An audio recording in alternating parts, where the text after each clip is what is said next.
هەرێمی کوردستان بەهۆی چەند قەیرانێکەوە گیرۆدە بووە کە هەندێک لەو قەیرانانە ساڵانێکی زۆرە بەردەوامن و هەندێکی تریشیان چەند ساڵێک دەبێت دروست بوون. یەکێک لە سەرەکیترین قەیرانەکان کێشەی دارایی نێوان هەرێم و بەغدایە و لە ساڵی 2014ەوە سەری هەڵداوە کە سەرەتا بەهۆی کێشەی نەود لە نێوان هەردوولادا دروست بوو.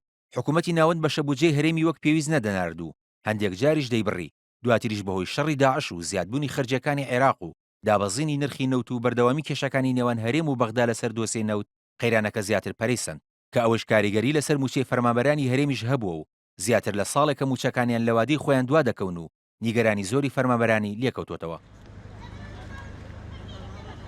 دانەمەزراندنیش لە فەرمانگە و دامودەزگەکانی دەوڵەتدا قەیرانێکی تری هاوڵاتیانە کە ماوەیەکە ڕاگیرا و حکوومەتی هەرێمیش بە بیانووی قەیرانی داراییەوە بەردەوام هەوڵی داوە ژمارێکی کەم لە فەرمانبەری نوێ دابمەزرێنێت.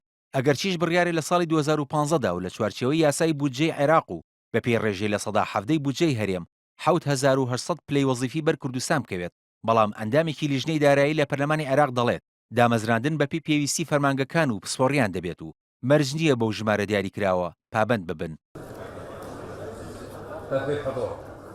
ئەو قەیرانە داراییە ڕووی لە هەرێم کردووە، کاریگەری کردوتە سەر جوڵەی بازاڕ و ئیشوکاری هاوڵاتیانیش.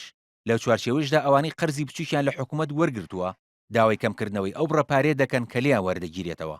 هاوڵاتیانیش لە وەرگرتن و دانەوەی قەرزەکە تووشی گرفت بوون و سکاڵایان هەیە لەسەر شێوازەکەی. ڕاگررتنی پێشینەی هاوسەرگیری و خانوبەرە کێشێکی تری هاوڵاتیانە کە زیاتر لە ساڵێکە بەهۆی نەمانی پارە لە بانکەکان و خەزیێنی دەوڵەتدا ڕاگیراون.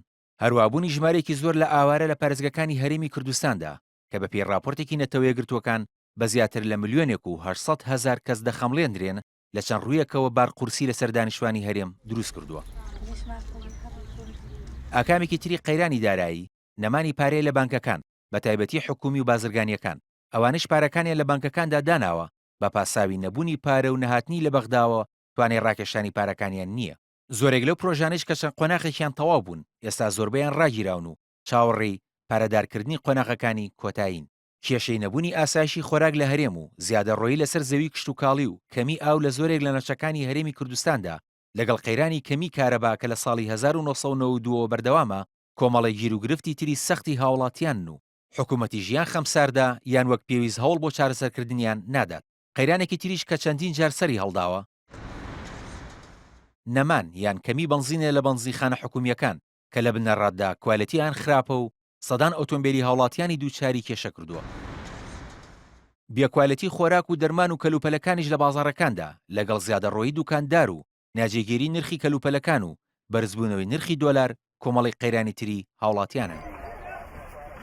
لەگەڵ بانگەشەکردن بۆ هەڵبژاردنێک و بەڵێنەکانی لایەنەکانی بەشداربوو لە هەڵبژاردنەکاندا هاوڵاتیان بە ئاواتی باشتربوونی گوزەرانیان و نەمانی گەندەڵی ڕوو لە سندوقەکانی دەنگدان دەکەن، بەڵام لە دوای پێکێنانی هەشت کابینی حکوومەت بەڵێنەکان کەمیان جێبەجێکراون و ئاواتەکانی هاوڵاتیانیش نەهات نەدی و قەیرانەکانیش زیادیان کردووە.